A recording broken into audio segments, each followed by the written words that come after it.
Attention les amis, ce qui se joue demain n'a rien d'ordinaire. Le 1er avril à 21h40, un alignement astrologique rare atteint son point exact et plus j'en étudie la portée, plus une chose devient claire.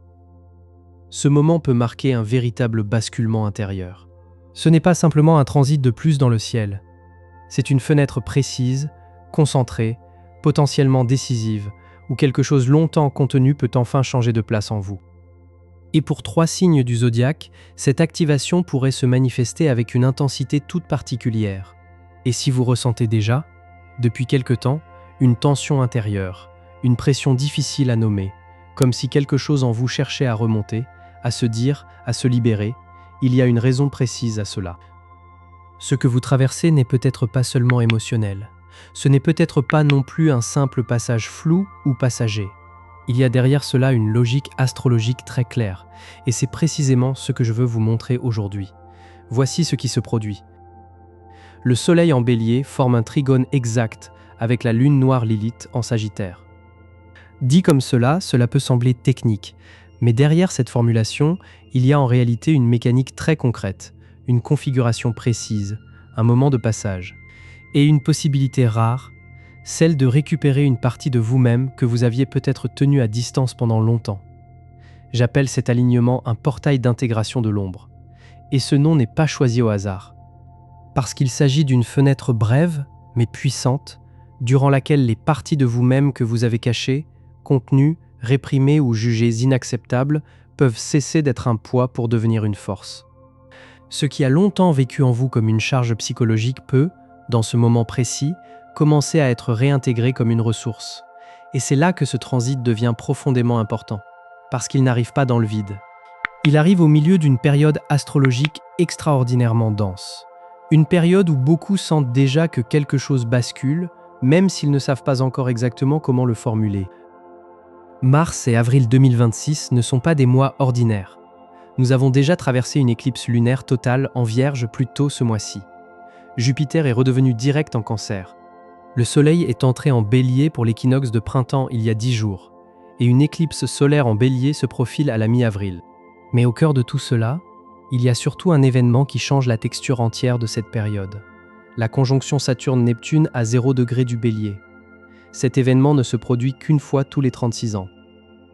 Et il se produit au tout début du zodiaque, au point Bélier, c'est-à-dire à l'endroit même qui parle du commencement, de l'impulsion première, du départ, du redémarrage.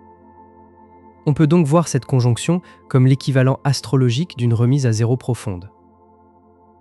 Un nouveau cycle qui ne se contente pas d'ajouter une nuance, mais qui vient remettre en question la base même sur laquelle beaucoup de choses reposaient.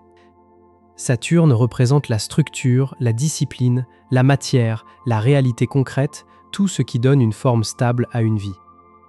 Neptune, lui, représente la dissolution, le rêve, l'illusion, la porosité, la dimension spirituelle, mais aussi ce qui échappe au contour clair. Quand ces deux planètes se rencontrent, il se passe quelque chose de très particulier.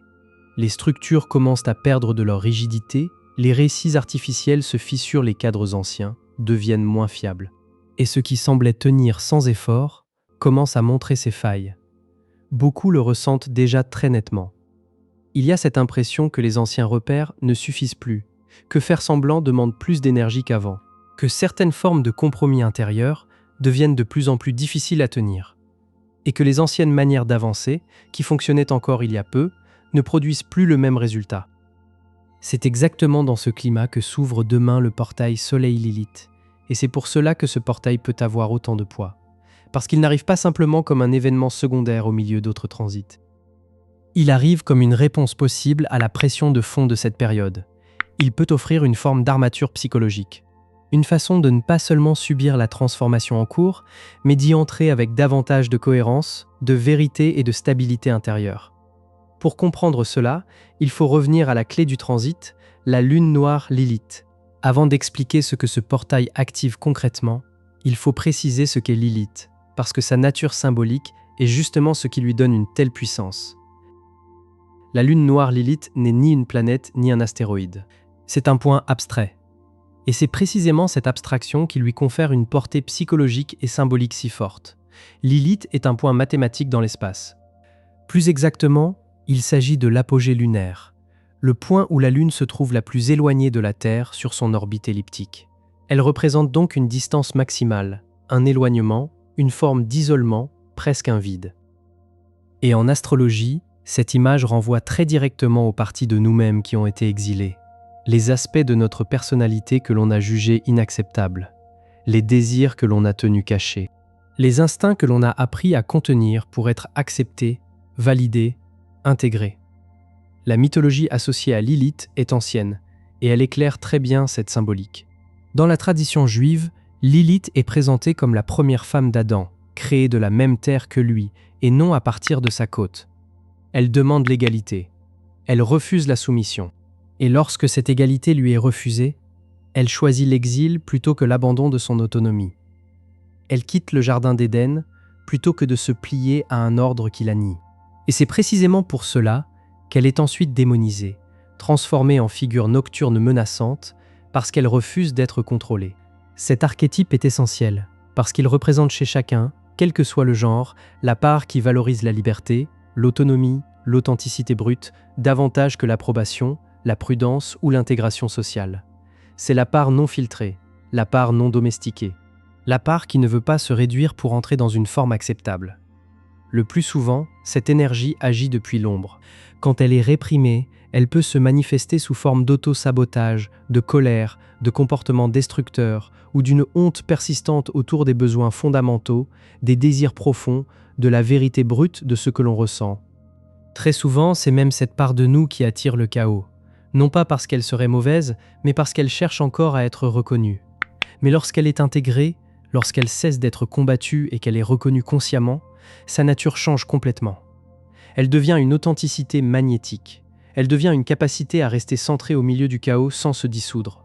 Elle devient une forme de calme solide, une assurance intérieure qui n'a plus besoin de se plier en permanence aux attentes extérieures.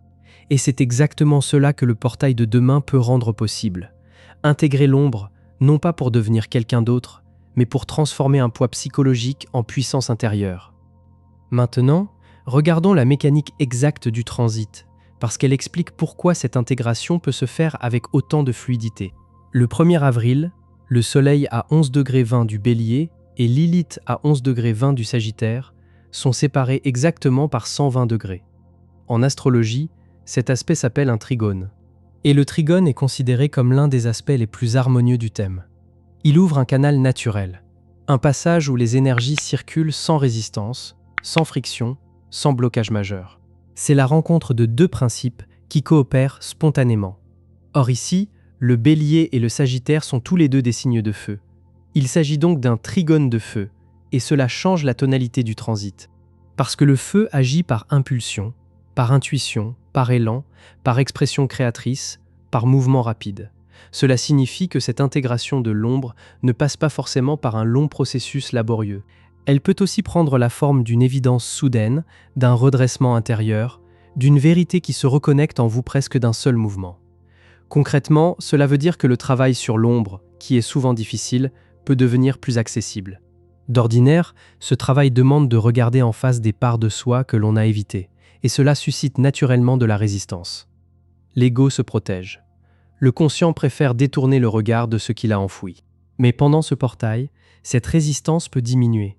Le soleil, qui représente l'ego conscient, l'identité et le sentiment d'exister, entre ici en coopération avec Lilith, qui représente l'ombre, les désirs exilés, ce qui a été repoussé hors du champ acceptable.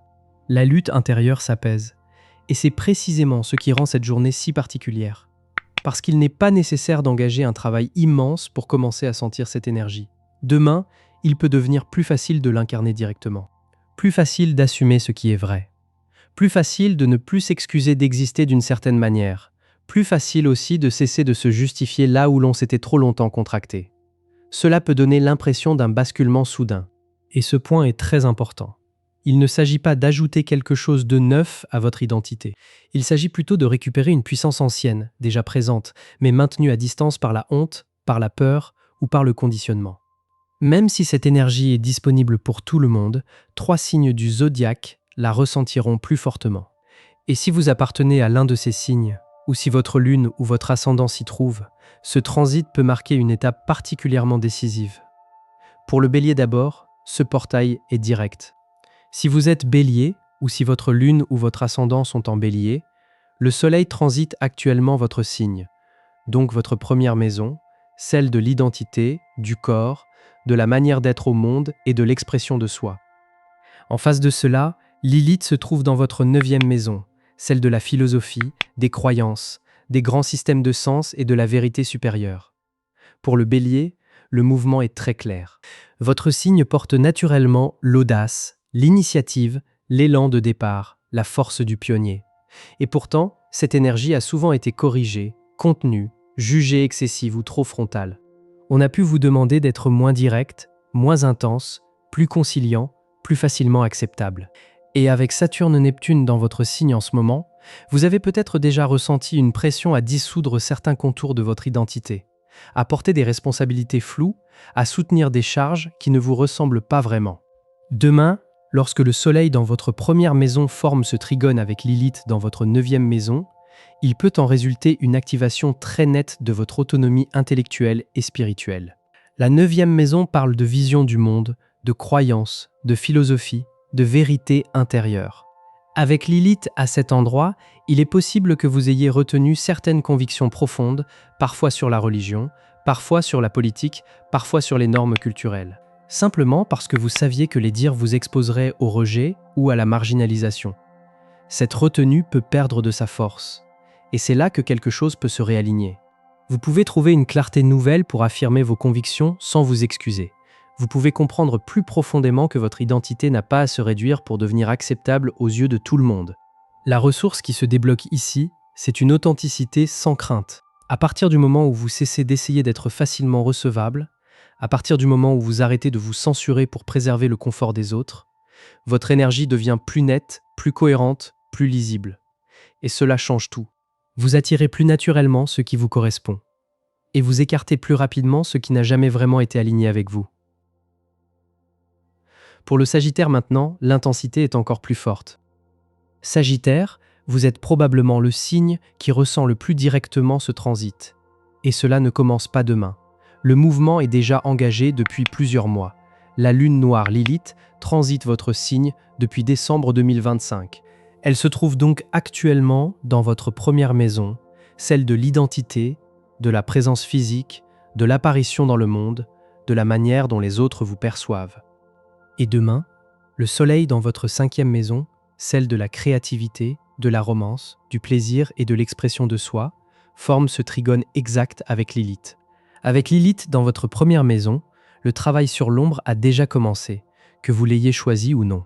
Il a pu faire remonter des sentiments très primitifs, des désirs longtemps contenus, ou cette blessure singulière liée à la place de l'hérétique, du dissident, de l'étranger dans un groupe, dans une famille, dans un système. Lilith en première maison peut donner une expérience très particulière, celle où la simple présence déclenche des réactions polarisées. Certaines personnes sont immédiatement attirées, d'autres se sentent tout de suite menacées. Et dans ce contexte, il est fréquent d'osciller entre le fait de retenir sa lumière pour préserver la paix et des réactions plus abruptes pour se protéger. Demain, le soleil dans votre 5e maison active une autre dimension. La 5e maison parle de joie, de créativité, d'élan amoureux, de plaisir, de liberté d'expression. Et ce qui peut devenir évident à cet instant, c'est que votre intensité, votre singularité, votre refus de vous conformer n'ont jamais été des défauts à corriger. Ce sont peut-être précisément les composantes centrales de votre génie créatif. La ressource qui se débloque ici est une souveraineté magnétique. Vous pouvez revendiquer plus clairement le droit de ressentir profondément, d'explorer votre sensualité, d'exister sans autorisation préalable. Et l'énergie créative et affective qui se libère peut être très puissante. Vous inspirez et vous attirez non pas en vous adaptant à ce qui est considéré comme acceptable, mais en assumant pleinement une présence brute, vivante, indomptée, qui donne aussi aux autres la permission d'explorer leur propre profondeur. Et à ce moment-là, vous devenez la preuve vivante que le sauvage et le sacré ne sont pas incompatibles. Pour le lion enfin, le portail agit d'une façon plus subtile, mais tout aussi structurante. Lion, vous formez le 3e pilier de cette activation du trigone de feu. Même si ni le Soleil ni Lilith ne transitent directement votre signe, cette configuration forme des trigones fluides avec vos placements en Lion. Le Soleil en Bélier active votre 9e maison. Lilith, en Sagittaire, active votre 5e maison. Et comme le lion est gouverné par le Soleil, tout transit solaire important vous atteint d'une manière particulière. Ce que ce portail vient mettre en lumière pour vous concerne le lien entre visibilité et authenticité. L'archétype du lion aime être vu, reconnu, validé, célébré. Mais son versant plus fragile peut l'amener à performer, à construire une image, à maîtriser ce qu'il montre, parfois au point de masquer les parts plus désordonnées, plus instinctives, plus chaotiques ou socialement moins recevables de lui-même. Avec Lilith dans votre 5e maison, celle de la romance, du plaisir, de la créativité et de l'expression artistique, vous êtes amené à voir plus clairement là où vous avez pu réprimer certains désirs primitifs afin de préserver une image maîtrisée. Et le Soleil dans votre 9e maison, celle de l'expansion et de la vérité supérieure, ouvre la compréhension qui permet d'intégrer cette part plutôt que de la tenir à distance. L'éveil qui vous concerne est lié à la fin de la performance. Il devient possible de comprendre que la vraie royauté n'a pas besoin de public pour justifier son existence. Et la ressource qui se débloque alors est une auto-autorisation inconditionnelle. En intégrant les éléments tabous, sauvages ou indomptés de votre créativité et de votre sexualité, en les reliant à une vérité plus vaste, vous vous détachez du besoin de validation extérieure. Vous quittez la scène construite pour les autres. Et vous commencez à créer à partir de vous-même. Et c'est souvent là que votre charisme se renforce réellement. En cessant de dépendre du regard extérieur, vous gagnez en présence. Vous devenez plus libre, plus précurseur, plus stable. Et vous influencez à partir d'un endroit beaucoup plus fort, celui de quelqu'un qui n'est plus en guerre avec ses parts les plus sombres. Maintenant, même si vous n'êtes ni Bélier, ni Sagittaire, ni Lion, ce portail reste profondément accessible. Ces 3 signes de feu le ressentiront plus intensément pour des raisons géométriques très précises. Mais l'énergie concerne l'ensemble du ciel. Et demain est un jour où l'intégration de l'ombre peut devenir plus simple pour tout le monde. Les parties de vous-même que vous avez dissimulées, les désirs que vous avez contenus, l'authenticité que vous avez atténuée pour rester acceptable peuvent se manifester avec moins de résistance que d'habitude. Même si vous n'avez pas de placement en signe de feu, il peut donc être très utile de travailler avec cette énergie. La vraie question devient alors celle-ci: quelle part de vous a été exilée? Quel aspect de votre personnalité a été jugé inacceptable? Qu'est-ce que vous diriez, feriez ou créeriez si la peur du jugement perdait soudain une partie de son emprise? Et c'est précisément ce que cette journée permet d'approcher. Incarner un peu plus cette part-là. Observer ce qui change lorsque l'autocensure diminue. Voir ce qui se produit quand vous cessez, ne serait-ce qu'un instant, de vous couper de votre propre vérité. Parce que dans un mois comme celui-ci, marqué par des structures qui se dissolvent et par des paradigmes anciens qui commencent à s'effondrer, la fragmentation intérieure devient de plus en plus difficile à soutenir. À l'inverse, ceux qui réintègrent leur puissance exilée peuvent traverser cette période avec davantage de stabilité, de souveraineté et de cohérence. Et il y a encore une couche supplémentaire dans ce portail, une couche plus symbolique, plus subtile, mais très forte. Le Soleil et Lilith se trouvent tous les deux demain à exactement 11,20 de leurs signes respectifs. En astrologie ésotérique, il existe un système appelé les symboles Sabian, qui associe à chaque degré du zodiaque une image symbolique particulière. Si l'on arrondit à partir de 11,20, on arrive au 12e degré. Et le symbole Sabian du 12e degré du Bélier est celui d'un vol d'oie sauvage en formation triangulaire. Cette image évoque un accord instinctif avec l'ordre cosmique. Les oies sauvages en formation ne suivent ni des règles humaines, ni un besoin de conformité sociale. Elles suivent un rythme plus vaste, celui de la nature, de ses lois, de ses cycles. Dans cette image, l'aérodynamique, la migration saisonnière et l'ordre cosmique participent d'un même mouvement. Le symbole Sabian du 12e degré du Sagittaire est celui d'un drapeau qui se transforme en aigle qui chante. Et cette image est tout aussi parlante. Le drapeau représente un idéal abstrait, une croyance, une philosophie, quelque chose pour quoi l'on se mobilise, mais qui reste encore fixe, conceptuel, inanimé. Dans ce symbole, cet idéal prend vie. Il devient un aigle, puis il vocalise sa présence. Et lorsque l'on met ces deux images en relation à travers le trigone, une lecture très cohérente apparaît. Votre énergie Lilith, c'est-à-dire votre part d'ombre, a peut-être contenu une vérité authentique, mais marginalisée. Une conviction que vous n'avez pas dite. Une vision du monde qui ne correspondait pas au cadre dominant. Une vérité qui vous mettait en dissidence. Demain, cette vérité peut se réveiller.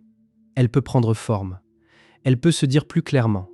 Et surtout, ce mouvement n'a pas forcément quelque chose de chaotique ou de destructeur. Au contraire, il peut s'inscrire dans un ordre plus profond. Il ne s'agit pas de se rebeller contre le réel pour le simple fait de se rebeller. Il s'agit de se réaligner sur quelque chose de plus juste. La ressource qui apparaît ici, c'est la capacité à exprimer des vérités radicales sans se couper du flux naturel de la vie. Le sauvage et l'alignement profond ne sont pas forcément opposés. Dans cette lecture, ils avancent ensemble. Ils relèvent du même mouvement. Alors, à quoi cela peut-il ressembler demain dans l'expérience concrète ? Pour certains, cela peut prendre la forme d'une clarté soudaine. Une voix intérieure, longtemps contenue, devient plus nette.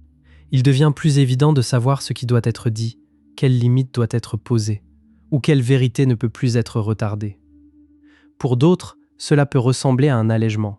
Le poids de la honte, de la peur, de l'effort pour rester acceptable commence à se relâcher. La respiration s'ouvre, la posture change, le sentiment d'être soi-même redevient plus accessible.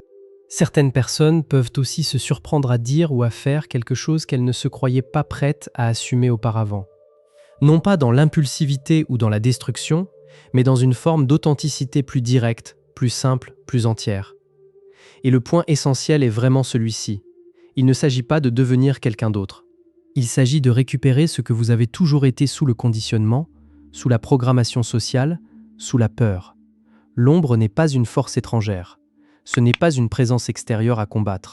C'est une partie de soi qui a été contrainte de se cacher parce qu'elle ne trouvait pas sa place dans l'environnement. Et demain, pendant quelques heures, la résistance à cette part de vous peut diminuer.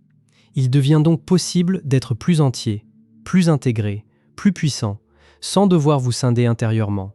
Et c'est là qu'il faut revenir au cadre général, parce que c'est ce qui donne à ce portail toute sa portée. Nous sommes au cœur de la conjonction Saturne-Neptune à 0 degré du Bélier, un changement de réalité majeur, un événement qui ne se produit qu'une fois tous les 36 ans. Les anciennes structures se dissolvent, les récits artificiels s'effondrent. Ce qui semblait solide devient moins stable. Et dans une période comme celle-ci, la fragmentation intérieure coûte de plus en plus cher. Être en guerre avec soi-même demande une énergie immense. Une énergie que beaucoup n'ont plus envie de dépenser de la même manière. À l'inverse, lorsque l'ego conscient et l'ombre inconsciente cessent de s'opposer et commencent à coopérer, quelque chose se stabilise. La façade n'a plus besoin d'être maintenue au même prix. L'énergie n'est plus absorbée par la répression de parts entières de soi. Elle recommence à circuler dans une direction plus unifiée. C'est pour cela que le portail de demain peut compter autant. Parce qu'il ouvre la possibilité d'arrêter un conflit intérieur, de transformer ce qui ressemblait à un fardeau en ressource et de reconnaître que la part la plus honteuse a parfois été aussi la plus porteuse de puissance. Carl Jung l'a formulé avec beaucoup de précision. Tant que l'inconscient n'est pas rendu conscient, il dirige la vie et prend la forme du destin. Et demain peut justement constituer un moment favorable pour rendre conscient ce qui agissait depuis l'ombre, pour voir plus clairement ce qui vous gouvernait en silence, et pour cesser d'être conduit par ce qui n'avait jamais été reconnu. Dans un monde en transformation, ceux qui s'adaptent le mieux ne sont pas forcément ceux qui choisissent la prudence absolue ou la conformité stricte. Ce sont souvent ceux qui deviennent plus entiers, plus cohérents, plus fidèles à leur nature profonde. Alors demain, le 1er avril, il peut être précieux de vous approcher de cette énergie sans la fuir. Si quelque chose en vous demande à être vu, laissez-lui un espace. Si une vérité cherche à être dite, donnez-lui des mots. Si une part de vous restée en exil cherche à revenir, ne refermez pas la porte. Ce portail n'est pas permanent. Le trigone est exact demain à 21h45 GMT, mais son énergie est la plus forte pendant environ 24 heures de part et d'autre. Demain constitue donc le point central de cette fenêtre. Et si vous êtes l'un de ces 3 signes de feu, Bélier, Sagittaire ou Lion, cette journée peut prendre une dimension encore plus marquée. Il ne s'agit pas seulement d'un changement d'ambiance astrologique. Il peut réellement s'agir d'un réveil plus net de votre version la plus authentique. Merci de m'avoir accompagné jusqu'au bout. Si ce type de lecture vous parle, et si vous voulez suivre les prochains grands mouvements astrologiques à mesure qu'ils se mettent en place, vous pouvez vous abonner à la chaîne. Vous pouvez aussi me laisser un commentaire. Est-ce que vous ressentez déjà cette montée intérieure ? Est-ce que vous faites partie de l'un de ces 3 signes de feu ? Et surtout, quelle part de votre ombre sentez-vous prête à revenir dans la lumière ?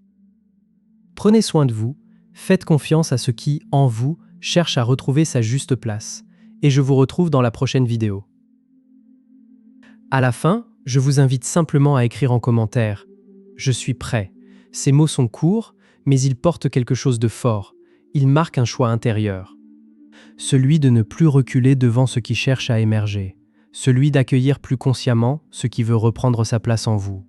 Alors, si vous sentez que ce message vous parle, si vous reconnaissez cette montée intérieure, si une part de vous sait que le moment est venu, écrivez simplement « Je suis prêt ».